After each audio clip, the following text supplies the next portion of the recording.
All right, we're all set, President Burke. Well, welcome to the meeting of the Finance Committee. Jean, would you have a roll call, please, of the attendees? Yes, President Burke, And you? Director Cockrell, Sure. thank you. Chief Jonathan Fox. Let's begin. Yep, perfect. So the first thing, we have the three items on here, Director Burke. We have the review of the current fiscal year documents, the expenses, reserves, and revenue. Also discussing next year's budget priorities, and then thirdly, hearing from UPI. Do you want to start with the UPI? Yeah, let's start with Julio and his frame and his report, please. All right.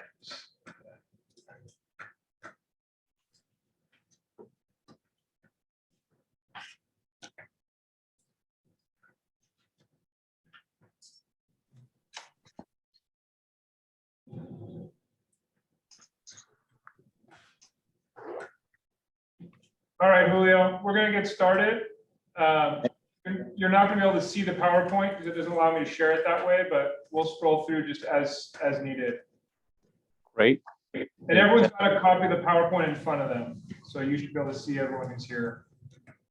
Great. I apologize. I'm in a hotel room in Jackson, California, because Amador County is and I have to see tomorrow regarding pension liabilities as well. So I apologize. It's doesn't have all the best of amenities, and one of which I didn't have the laptop access. So I'm going to start real quickly. Some of this is a review. If you go to the first slide, if you recall, we'll go over your liability.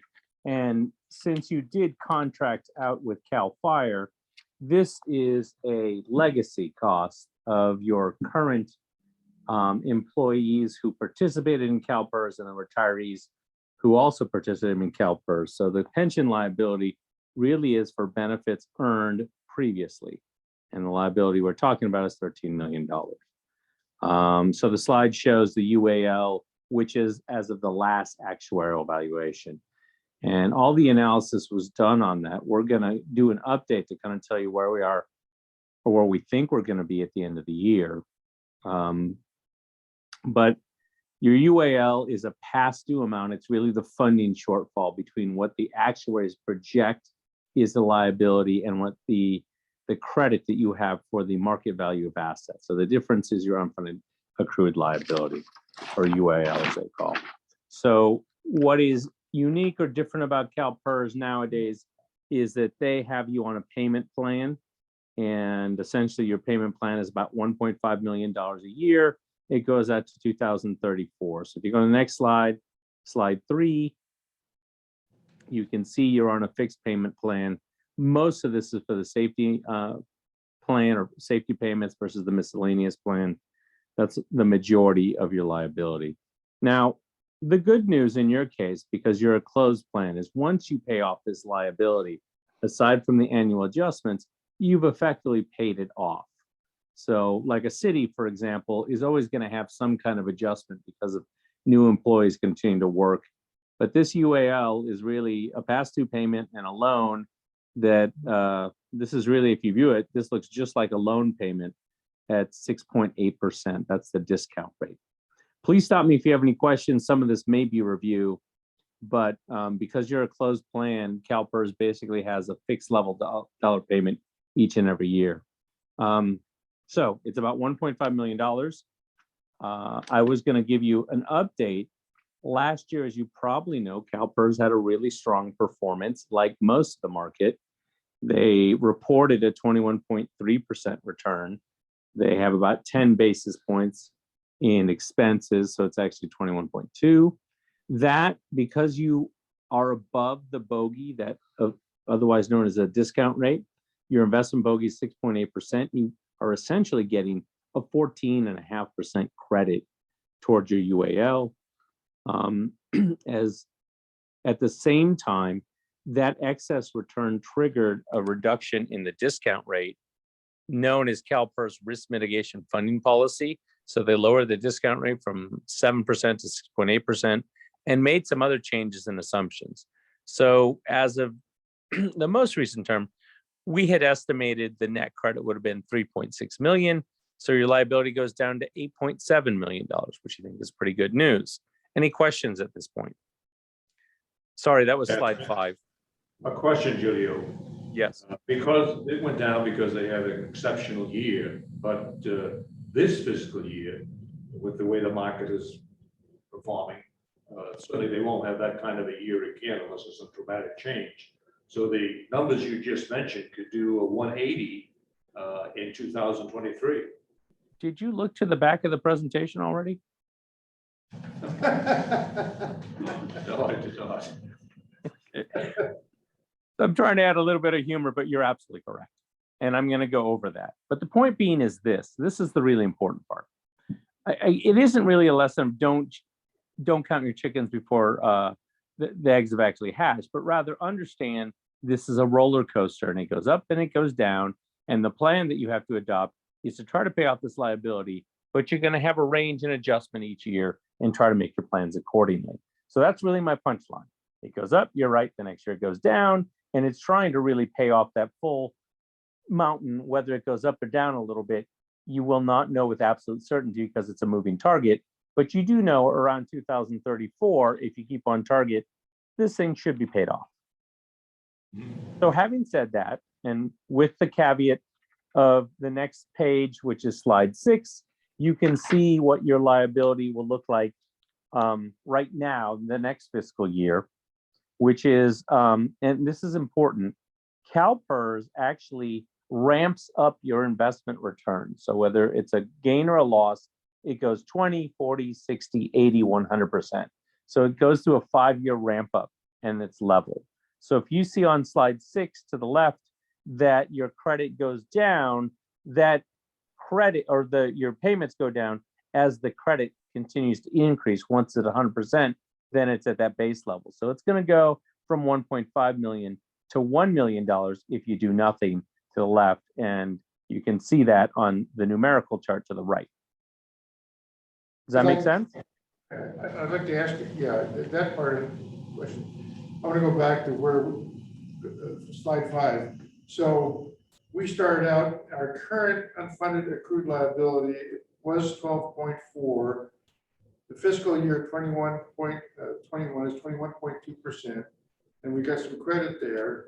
And so June 2022, the unfunded liability is now 8.7 million. Yes. Okay, now, does that mean that that's the number we're starting from again? 8.7 million, is that our new starting number? That's your new starting number. That's correct.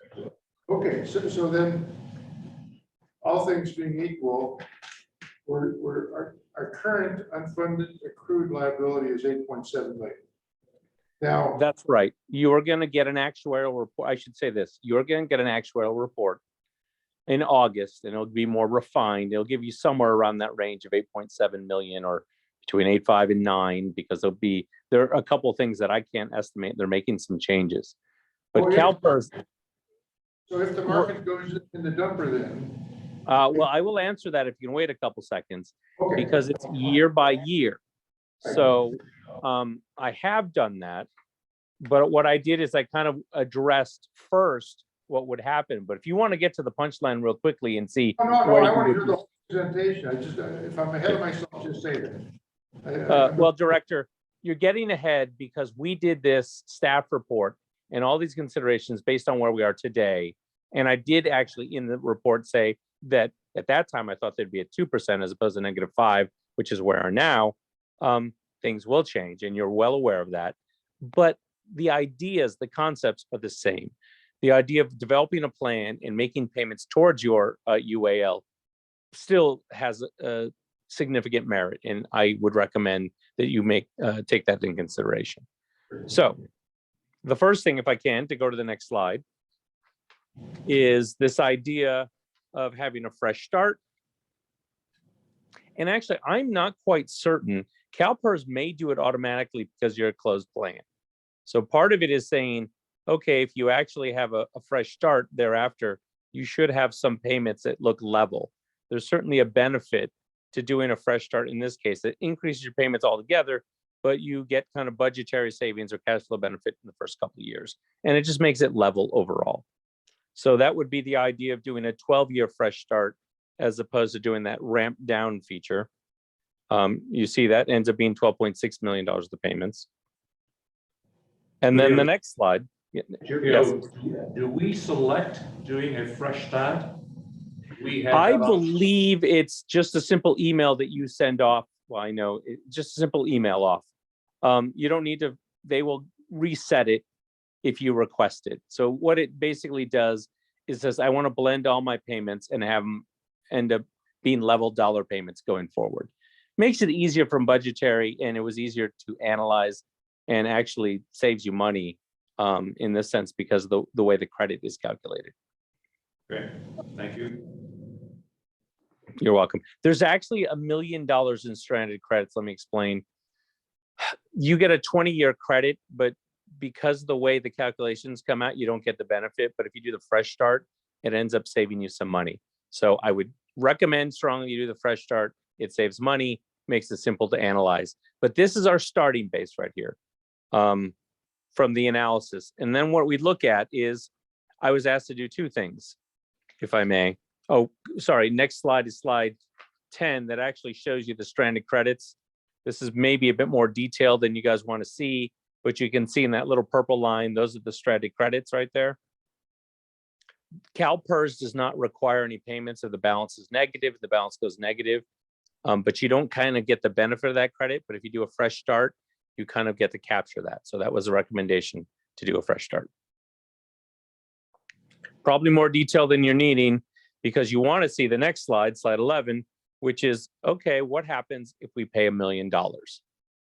If you pay $1 million from your reserves, you will save $1.5 million approximately over the life of the issue from 2023 to 2034. That's slide 11. Now, you would probably take into account what your investment income is. This is just your gross UAL savings. Obviously, you would lose the opportunity cost of your investment, which right now is anywhere 0.5%, maybe 1%. So the true savings may be a little bit less, but the point is that you're eliminating a pretty expensive liability at 6.8%. And therein lies this notion that almost every single one of my clients, that 6.8% liability is the most expensive debt that they have on the books, and one that has some impact on their operating flexibility. So $1 million saves you 1.5 in simple terms. Now, the math would work the same way. If you made a $2 million payment, you would save $3 million, or a $3 million payment, $4.5 million. You would reduce, basically the line would go down in every case. Pretty simple. If you chose a number, I chose $1 million because you would scale it accordingly. So if the number was 1,650,000, you would just increase it by a ratio of 1.65. Is that helpful as far as an analysis perspective? Yes. Yes. Then the next slide basically takes the same notion as to what you would do if you took the same fresh start, but we're making $1 million a year. How long would it be before you would pay off your entire liability? And the answer is 5 years as opposed to 12 years. So you would apply $1 million every year, assuming nothing changed. And this is important, Director, because you hit the nail on the head. This is not a static analysis, but my analysis has to be static to provide an illustration. Had nothing changed, you would pay off your liability by 2027. And strongly recommend, should you have the capacity to do that, set a plan or a course for that direction, because you're going to pay off your money sooner and save a considerable amount, which we see here is net $13 million. That's a lot of money. Julio, just to note, that's one additional discretionary payment a year that's $1 million above the annual liability. That is correct. So you'll see in the fresh start payment, it's $1 million, and then the ADP is in gold, and that's $1 million in addition. It really is an additional, like making an additional mortgage payment. Your mortgage is $1,000, you make an extra $1,000, and you're paying off your liability. So That's no. essentially that extra $1 million doesn't go to interest, it goes against the principal. Instantly, that is correct. And actually, furthermore, it does go to interest because it's eliminating interest in the future. Okay, so that, in more simple terms, that is known as the banker's secret. That is correct. That's why people say pay I off your understand. mortgage Thank in a you. 15. Now, to that same point, people say, should I get a 15-year mortgage or a 30-year mortgage? And I say for operational flexibility. Now, normally you go, oh, I can get a 30-year mortgage at 3% or a 15-year at 2%. In this case, CalPERS charges you the same. So I say, don't shorten your maturity.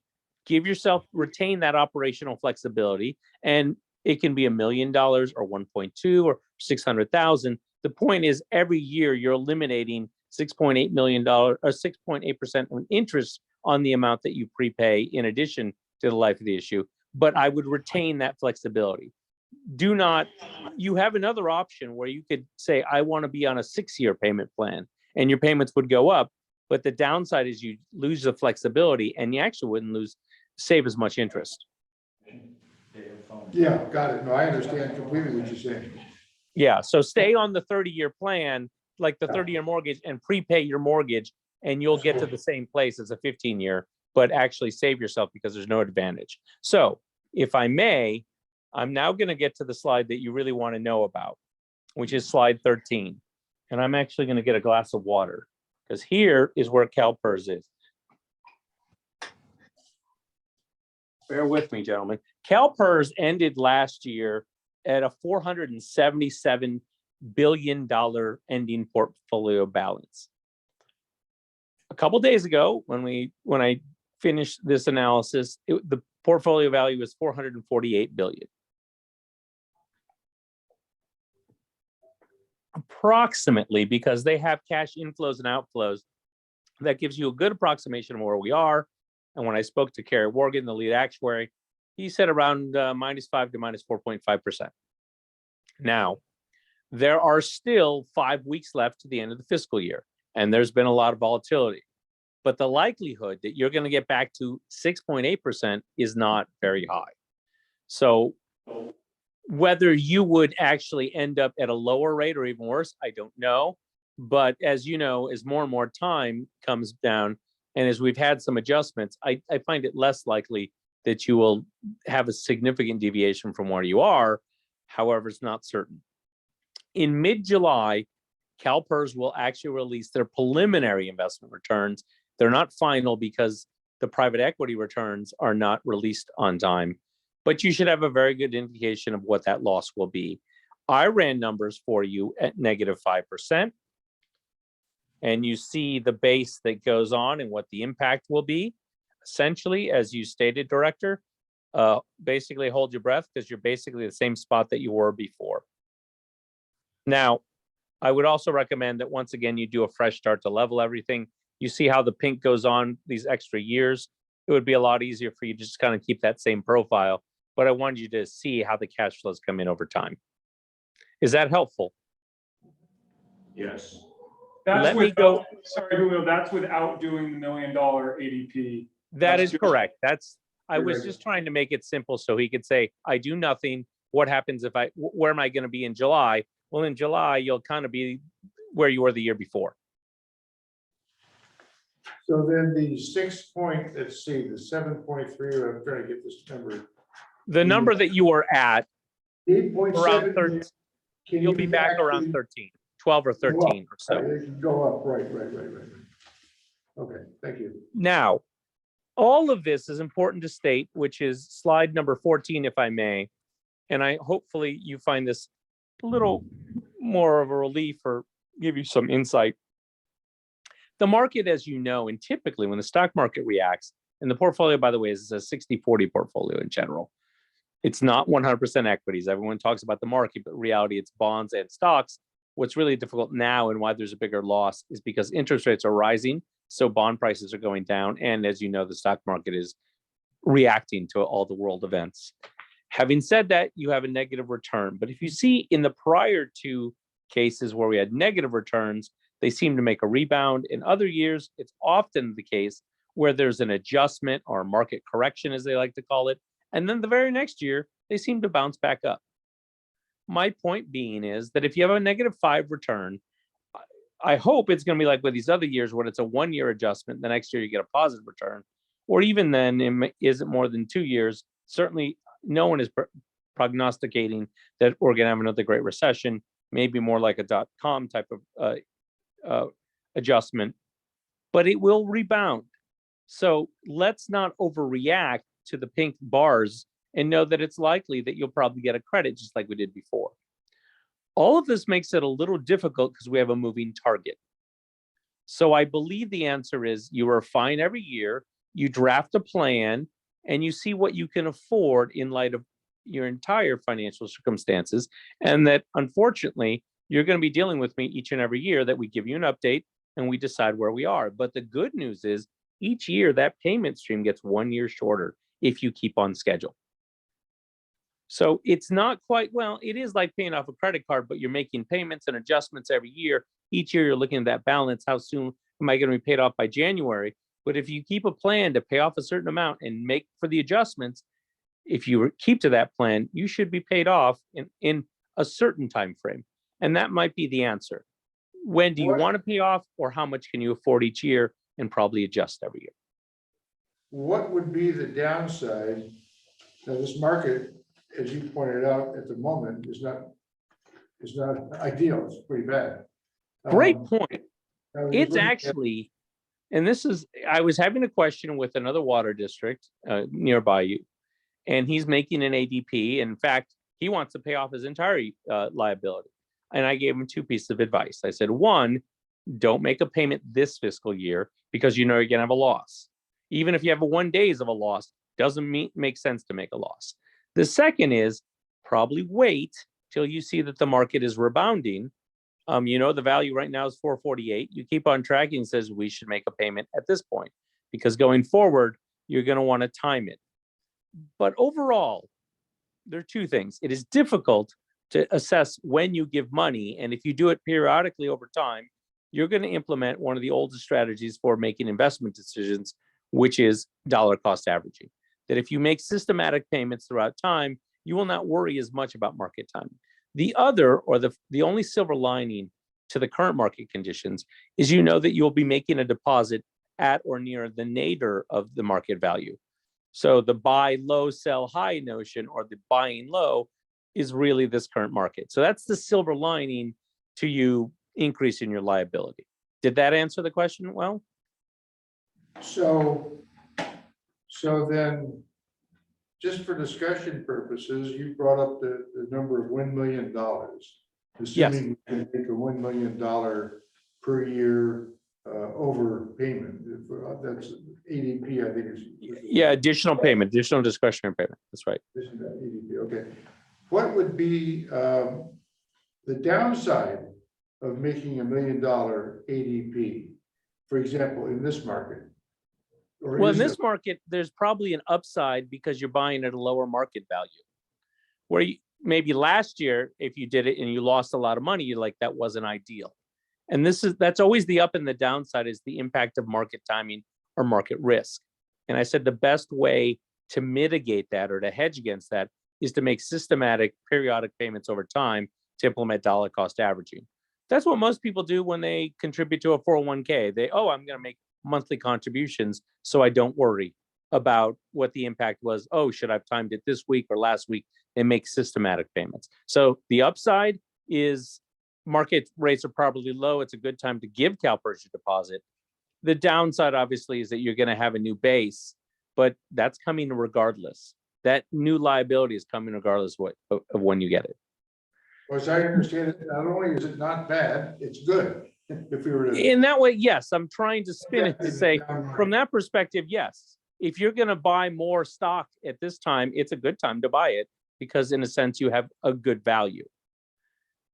Okay. But- Well, the other piece of it is if we had the additional $1 million, it's probably earning 0.5%. Right, that's where that's. Yeah. Well, exactly- yes, that's the one other thing I would say is that your reserves are earning more money as interest rates rise, but nowhere near in comparison to the 6.8% that your liability keeps increasing.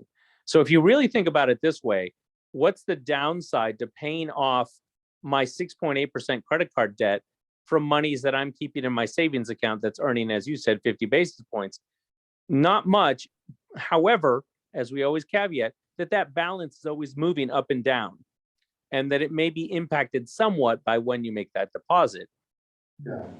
But as we keep a plan, and as long as I believe you feel comfortable in making a plan and making systematic payments, then the idea of market time and the impact will be mitigated by that. You're saying, I can't look at each deposit, but no, over 5 or 7 deposits, it should even out.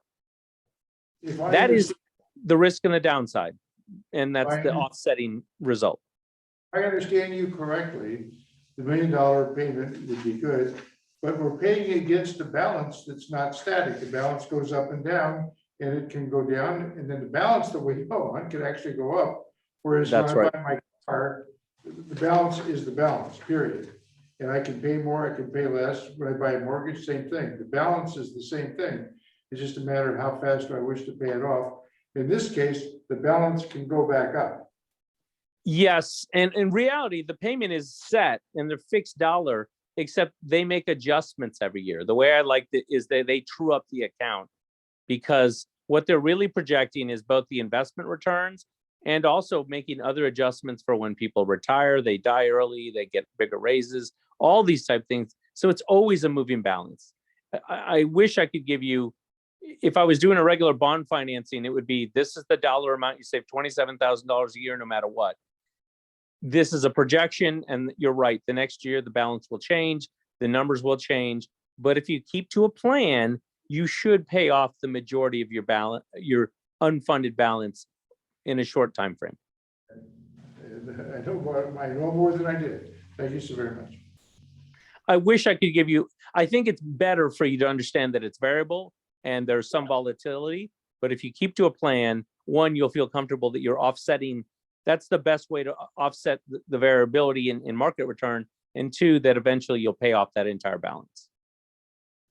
Julio, is there any liability or benefit of us putting, let's say, just for the sake of discussion, $1 million in a Section 115 account, and then trying to place, multiple millions into our unfunded balance? No, there's not. That's a great strategy, except I'm going to say one thing, Director, if I may. A 115 trust has 2 primary advantages. As you probably know, 115 trust is an IRS designation, and the monies have to be segregated for that specific purpose. So, and then secondly, if they are designated for pension and OPEB, then the California investment law allows you to invest in equities. Right. Otherwise, you're not going to do well in LAIF. You'll never catch up to LAIF compared to CalPERS Good. because We're thinking of pause. no. What I'm saying, your general monies in a proceed are in LAIF, I believe. I'm just saying a general money market fund, what you could generally invest your monies in. So PARS and CalPERS and other funds all have 115 trusts. The one downside to a 115 trust is that, if I can be so direct, you take on the investment return risk. So if you believe that you can outperform either PAR or PERS, and sometimes PARS does that, then you may state that, oh, this is a really good time and we should put the money in PARS. Eventually you have to transfer in and pay off your liability. So that is a suggestion, and one that some agencies want to take on. I only say from a director's perspective, now you are assuming the responsibility of the investment return. Whether it's another agency or not, it's no longer CalPERS made an adjustment, but you're growing. Certainly another way to and it makes a lot of sense for a diversification. So it is I was looking at paying it off, but you could certainly alternatively, if you feel more comfortable diversifying your investment portfolio, put it into something like PARS. Now, PARS has 3 or 4 options, right? They have like a high, medium, and low, and then a completely customized option. The one downside to PARS is they have higher fees than CalPERS does. But yes, you could put $1 million each and every year. Eventually, you got to transfer the money off to CalPERS. And it does kind of require that you make more specific investment and timing decisions if you do that. Let me ask you another one, and you haven't studied this, but just your opinion. We have a safety and a miscellaneous plan. We only have 3 people in the miscellaneous. But is it make any sense to just peel off the miscellaneous and just pay that off? I think from an administrative matter, but here's the difficult part. Unless you pay a termination payment, which I think I went in a prior, you're always going to have tiny adjustments. So I think your balance is like 120,000 or something for the miscellaneous plan. You may have these small, oh, well, this year it adjusted a couple thousand here and there. So until those people fully retire and or die, you're always going to have some component of that, but it is very small. Yes, I know. You're trying to eliminate from an administrative perspective. I'm trying to say you're in CalPERS. Someone asked me, it's almost like you can get out of CalPERS or get out of that plan by paying a termination payment, but it's like a divorce. It's very expensive and costly. So We went down that road once before, but I was just curious about, I know we couldn't do it for the entire amount, but I thought maybe it might. let me answer this way. I don't think there's any administrative benefit or financial benefit to particularly targeting the administrative fund. That's fine. I do not know how you have money in your OPEB account. I know you're super funded. You have excess proceeds there. Unfortunately, I don't think you could take money out. That would be a better avenue to pursue or effort to see if you could somehow tap that reserve, that money's. Okay. Are you finished on the slides, Julio, or did you have more? This is question and answer session for me now. I have a very, very basic question. The inactive pool we're in has 90, between miscellaneous and safety, I think it's 96 that would be either active or retired. That number will not go up. It will only go down, right? The total? Look at it, is our pool made up of just our retirees and our active people who worked in this fire district? No, I do not believe so. I believe it's an active pool of other agencies. And the reason they do that is they do separate accounting, but the pool altogether gathers experience. So I have to confirm that, but I believe you're like in an active pool with more than one agency, but the accounting is for your retirees individually, as are the assets. I see. Okay. All right. And this is completely somewhat separate. You may not know the answer, but does CalPERS have a ESG policy? Do they invest in or not invest in certain industries? Boy, Director, that's a loaded question that you asked me. CalPERS is, as an agency, one that had done active investor relations with a number of entities, most famously probably divesting from tobacco, though I would probably, aside from the policy implications, I would have supported that at that time because tobacco looked like it was basically a dying industry. They had lost a lawsuit and they had all these securitization efforts. So I think they were making that divestiture. CalPERS has a number of policy issues. I don't know if they have a specific ESG, but honestly, we're aware that they have some social policy objectives at times that the board actually implements. Whether that, in fact, they're also known at the same time to be probably the most significant active investor, one of the most proactive investors as far as going to boards, talking about CEO pay. So I think it's kind of a mixed bag, if I may, objectively, in my opinion. They have some policies that some directors rankle about and think that they're doing social engineering, but at the same time, they do have a very proactive investor relations component where they go after boards and saying, you pay your CEO too much, you should be doing these other things. So I think, unfortunately, the CalPERS investment board is somewhat of a body politic. What? Somewhat? I said a body politic, Director. That's a very political statement. Well done. Well, the reality is they could have been investing in Diamond Shamrock too. And we all Yeah, know that. there are a number of things that, CalPERS is the largest pension fund in the world. And they do have some significant influence, some of which they see as important as a policy direction. But let me state on the other side what I do think they are doing. As compared to other states, they are more transparent. They are making sure that the financial health of the entity is stronger. They've received significant amounts of additional discretionary payments.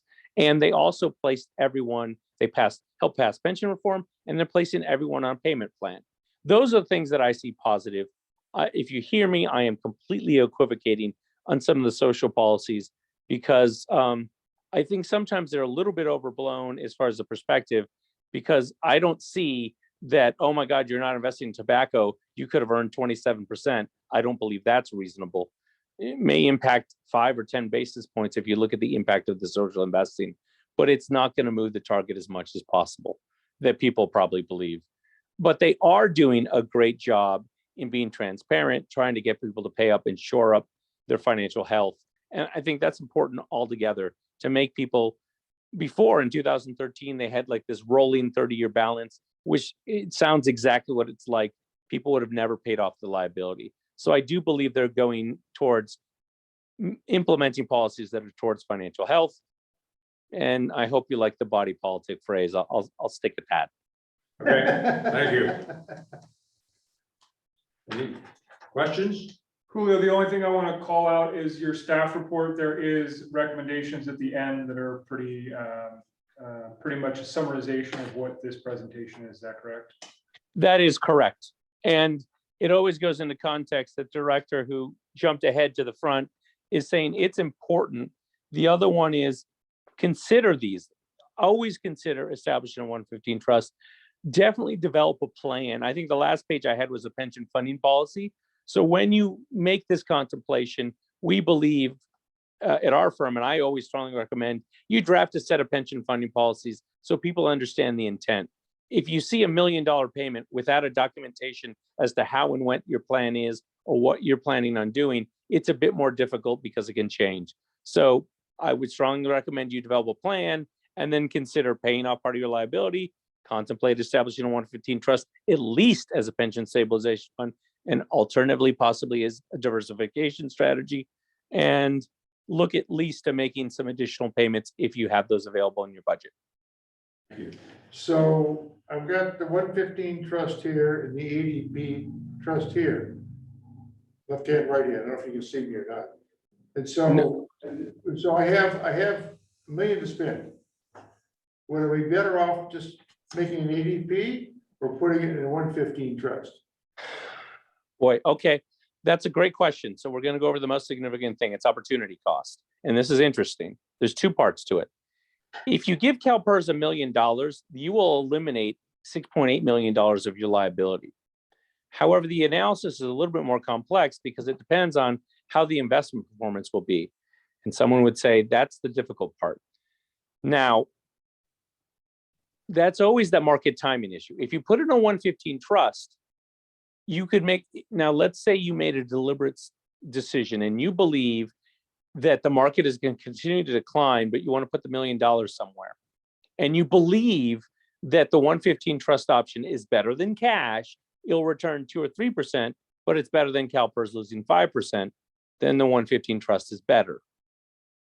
On the other hand, if you're not exactly certain or have a generally neutral outlook to the investment returns, I would tell you, you may want to eliminate your liability with CalPERS. The one thing that's different for you as a client, as opposed to many others of my other clients, is that they are going concerns. They have to pay this liability and have to remain in CalPERS. You, on the other hand, have a true pass-through payment. And once you pay off the 12 and change, let's say in 5-7 years, you'll have little adjustments each and every year, which will look like maybe 100,000 here and there, but you've effectively paid off the bulk of your liability. So I believe my recommendation is a little bit different for you than other clients in that you're looking, I believe, if your objective is to just eliminate this liability and have more operating flexibility, I would say you'd probably venture on the side of paying off making the payment directly to CalPERS. With the caveat that is, if you believe that you can invest the money with PARS and out earn CalPERS, then that might be the secondary objective, though I'd probably go with the first. If we somehow came into a benefactor, one of the Waltons or Buffett or somebody who said, here's $12.7 million. We think you're a good district. Here's 12.7. And we take that 12.7 and we roll it right in as an ADP. Are we done? No. Yes and no. Technically, as the other, I think the other director asked me, each and every year they make that adjustment. But you will be ostensibly done. You'll be 100% funded. And as long as you keep to it, then you'll probably have a range between 95 to 105% funded. And as long as you continue to make dollar adjustments, you should be done, generally. I'm not done. I But- still have to make payments. What's that? I may still have to make payments. Let me put it that way. Okay. You may have payments, you may get some credits. I would like to give you a more definitive answer, but it is, yes, you'd be 100% funded on that day, but there will be adjustments going forward. Let me put it to you differently. Let's say you wanted to put $2 million in the bank for retirement and you have that benefactor. By the way, I want that benefactor.com name because I need one. I have a 1-year-old child. So let's say you find the benefactor and they give you $12 million and that was your target for retirement. The very next day that your retirement account will be fully funded, but then will be adjusted one way or the other, correct? Okay, you've said that. So let me go the other way. If we take this 12.7 million and we pay off, that's our whole unfunded accrued liability. And after we give them the 12.7 million, the market goes nuts and we have 21% years in a row of gains. Now, do they send us some big, huge checks? Right. No, they don't. And that's why I said, we want to set to a certain corridor and invest that, and then look to a range. Generally, you're going to have a core dollar value and then adjust within a range. Your case is a little bit more difficult because I don't want to overfund anything. Otherwise, you'll be in that OPEB situation, correct? Yes, and you made it clear, and I'm starting to get it. So to pay the whole thing off, we'd be chumps, but maybe to give them $1 million or so, if we had the resource to do it, that might be a good play. I got it. Thank you. My strong recommendation is let's go over a plan to make $1 million a year and adjust every year and take a look at that. And then knowing that where you would be mad at me a few years later is like, Julio, we paid off 12 million and CalPERS did great. I'm like, hey, that's great news. Do we get a rebate? No. So given your situation that you're not a going concern, you definitely, there's a risk or a downside to overfunding. You never get that credit back necessarily if you do too much. Now, if you fund to 103%, I guarantee you then a couple of years later, that credit will be eaten up. Yeah. Because that's an adjustment. But fully funding all on one day, I would not recommend. Probably also with market volatility, probably not recommend. But the idea that you want to pay something, and then let's get into defined over how long you want to take to pay it, how much you can afford every year. Do you want to give a portion to CalPERS and keep a portion for portfolio diversification purposes with PARS, for example? Those are all very good strategies. But I would not recommend in absolute sense to write a check from that benefactor to tomorrow. In fact, it would probably be the worst case because you'd get this great return afterward, right? Yeah, that's why you phased it both ways. Yeah. Also, So in this case, no, you don't want to pay because I showed you that prior chart. It's likely it'll go back up and you don't get the money back from CalPERS. The other extreme is we pay the 12.7, the market goes down the shitter. Now they come back to us with their hand out again. Yes, Director. That is the downside. You're on the hook no matter what. You don't get the benefit of the upside and you only get the downside. Thank you. Hey, Julio, thank you very much for the analysis. It's been helpful, and very revealing in a number of ways. If we have questions as we digest this a little more, can we get in touch with you with any specific things we have? My cell phone number is the bottom of the email. I assume, Jonathan, you can forward that to them? Absolutely. Yeah. I am. Good. I have a 1-year-old, so I'm up at 6 and going to sleep at 3. That's in the morning, not the afternoon. No excuses. Answer the phone. Julio, thank you very much. It has been a pleasure, gentlemen. Thanks, All right. Maria. Well, once again. I You're welcome. That was Bye now. informative.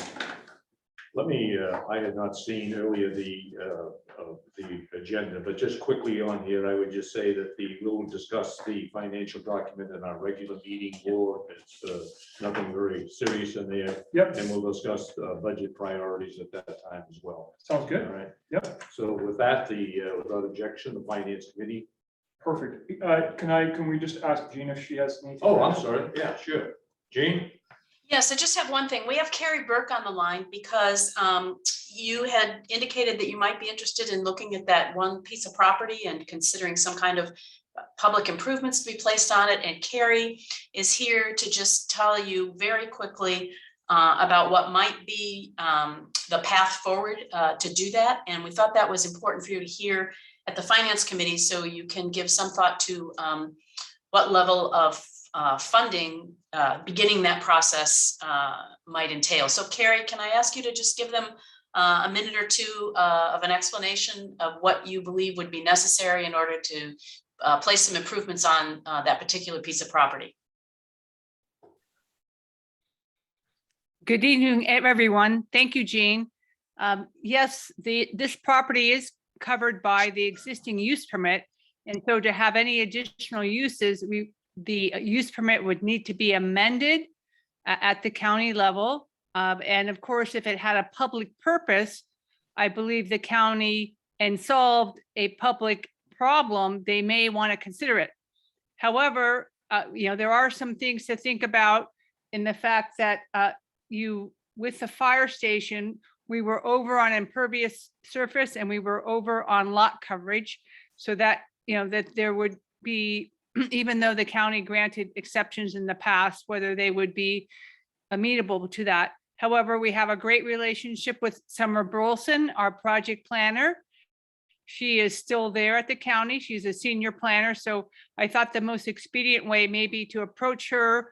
But, I just think with the traffic patterns and also the potential realignment of Highway 1, I mean, there are some considerations that, that is a busy corner and, a little bit problematic with the slope, but I could look into it quickly and see what options you might have if there was a specific use that you had in mind or just in general. But of course, our zoning there on the EG is very restrictive. So there's very few things that could be allowed.